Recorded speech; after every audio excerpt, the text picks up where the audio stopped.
All right, welcome back in. Hanging with Hester, presented by Richards Honda here on 104.5 ESPN Baton Rouge, and of course up in 11:30 a.m. the Tiger as well. I'm going to catch up with David Dellucci of the SEC Network here in a second. Initial thoughts, though, from yesterday's game?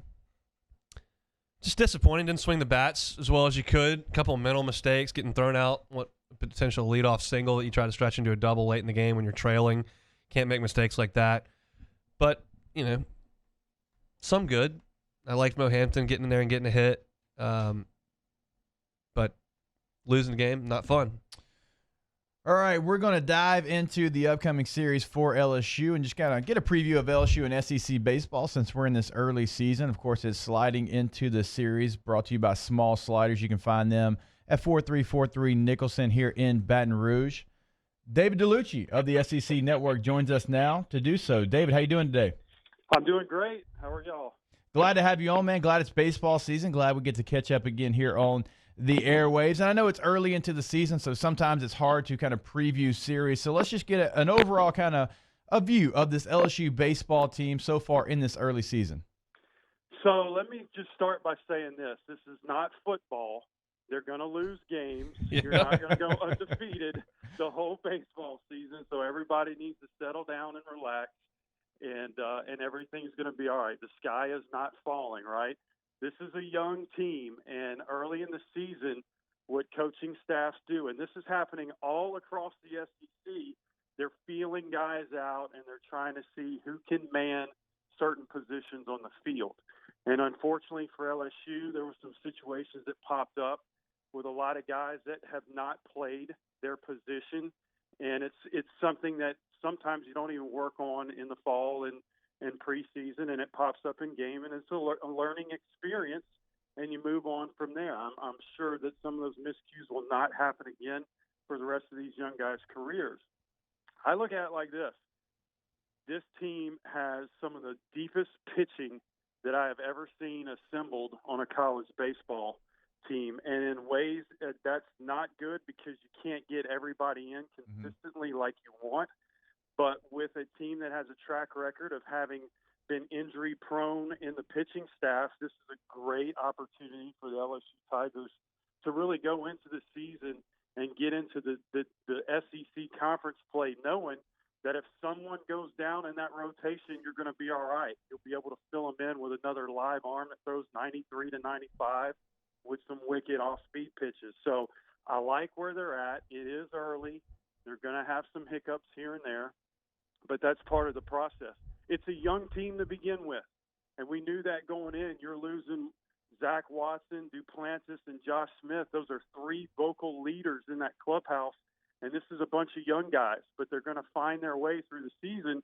And quite often when you have a young team, by the time they get to the end of the season, they may still be freshmen and sophomores class-wise in school, but they've got enough innings and at-bats over the course of the year that they're much more mature than what they start. So I think everybody needs to give these guys a break off of last night. Of course, you want to win that game, and you probably should beat a team like Nicholls State, but I think they're going to be okay. There's a lot of games left.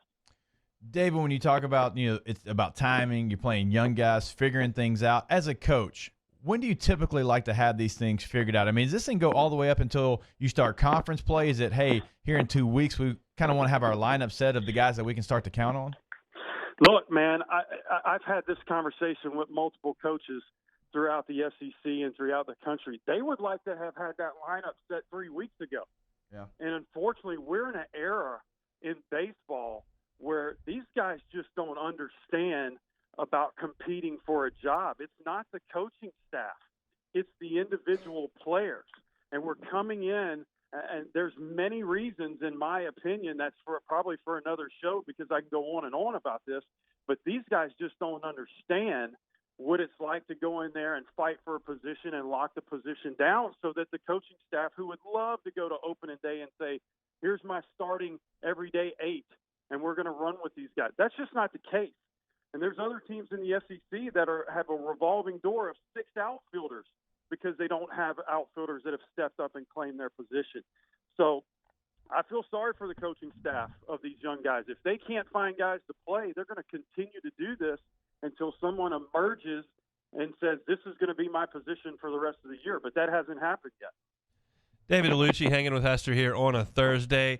David, obviously, these guys had 6 weeks of fall practice, came back after Christmas and got right into it, except for Maurice Hampton, who a lot of LSU fans are very enamored with because he played on the football team. He's such a great athlete. And now he's come over after LSU's football season went to the 15th of January, and he's jumping in and getting some at-bats right now. How difficult does that have to be to have not had any baseball exposure in the fall and then jump in and be asked to start some games early on? Yeah, it's extremely difficult at this level, for sure, at the collegiate level, because you're facing guys that are throwing high-velocity guys, and you're being asked to have your timing down immediately. It's not like he went through spring training, and it's not like, as you said, went through fall. He just went right after it. He's so athletic, though, and that's why I believe baseball is filled with so many good athletes that play multiple sports, because the athletes are in shape, they're coordinated. The only thing lacking is the timing, and you can get your timing down in about 2 weeks, and we'll see him get some better at bats as he feels more comfortable, not only in the lineup, but more comfortable seeing pitches and recognizing pitches. Look, man, if you're going to see a 94, 95-mile-an-hour fastball and the same pitcher is going to throw you an 80-mile-an-hour off-speed pitch, that's extremely difficult. But he will start making better adjustments because the athleticism's there.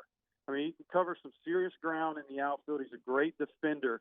He'll always have that to back up some at-bats that he's not comfortable with.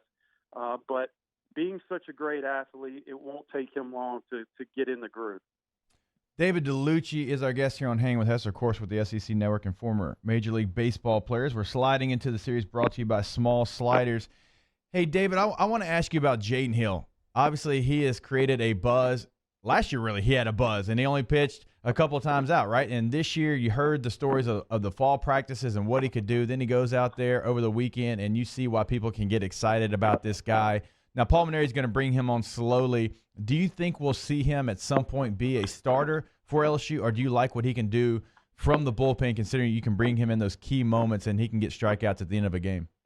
I like what he could do out of the bullpen, and I think you're going to see, because he was nursing an injury last year, it's very difficult for a guy that has a power fastball that just lets everything go and is a high-intensity player to dial it down and be a starter, in which you need him to go long innings. You need him to go the distance in a game. We saw that with Zach Hess.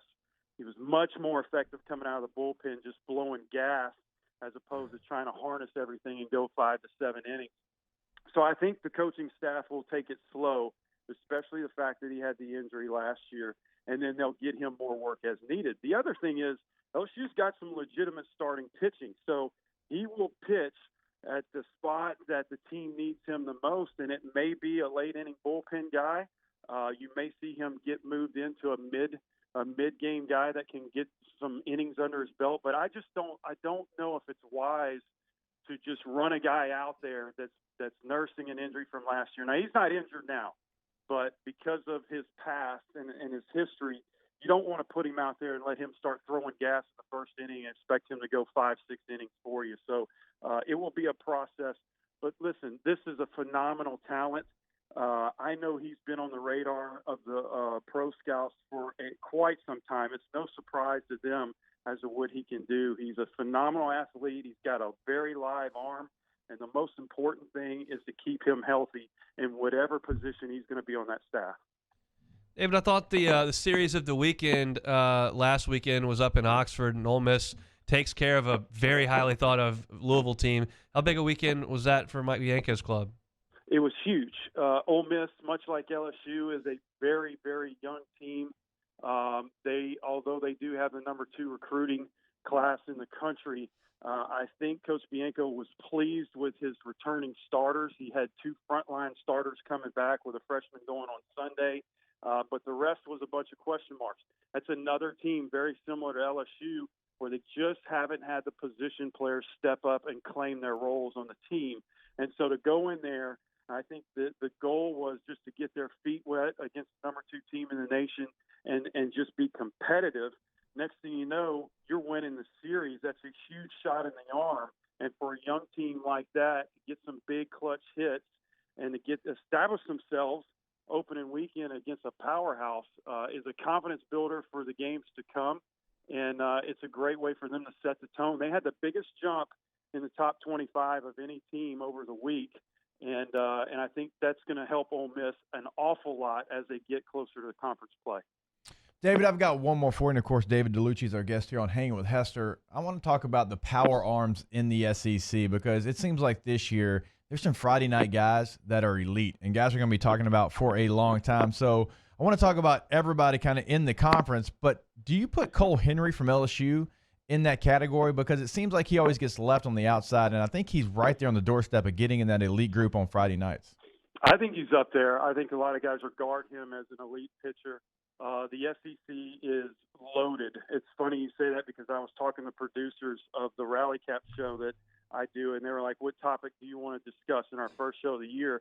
And I immediately said, let's talk about the potential first-round draft picks and the pitching staffs that every single SEC team has. And you quite possibly would have the number one pick in the draft this year and next year being an SEC pitcher in Emerson Hancock and Kumar Rocker. This conference is absolutely loaded with power arms. And Marceau, Henry, those guys are up there. Everyone thinks very highly of them. All of these guys throw fastballs into the mid and upper 90s with great off-speed pitches. And that's the key.